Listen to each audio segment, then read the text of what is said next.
I got a very interesting email today from a man who says he's a refugee resettled here in America. I have no reason not to believe him. He says he's from Latakia, Syria. This man, I'm going to withhold his name for his privacy's sake. He sent the message to me privately. This is what he writes to me. He writes, "I just want to inform you as a refugee here in the state." By the way, I'm reading this verbatim. "We pay to get the refugee papers. We came from war country, and in order for us to become legal, we need to pay more than $800. Anyway, we are not a burden on anyone. We work, we pay tax, insurance, and pay house rent. So you can't call us refugees like the ones in Europe. In Europe, they give them home, money, doctor for free. I'm not complaining. Thank God I'm here, but please don't make us feel bad. With lots of love and respect, God bless America." Sir, it's not my intention to make you feel bad. You're right. We don't know what it's like to live in a war-torn country.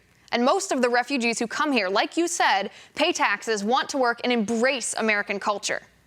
That being said, I'm glad you wrote to me because you're a perfect example of how President Obama has failed as president. Hear me out on this. According to the Clarion Project, 13% of Syrian refugees are sympathetic to radical, brutal, evil ideology of the Islamic State. Sir, our president plans to allow 10,000 more Syrian refugees into our nation by the end of this September. That's 1,300 Syrian refugees who have active sympathies for ISIS.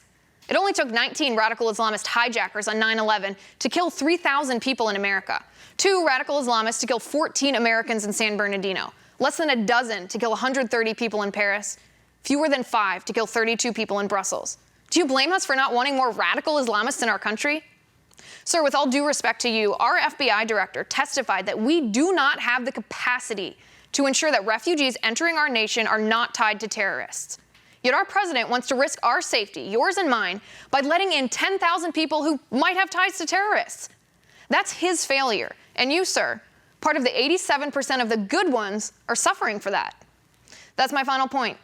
Reach me on Twitter at Liz_Wheeler. And if you liked the show, please send me an email at oann.com/contact. Be sure to catch Tipping Point again tomorrow at 10 p.m. Eastern, and have a good night.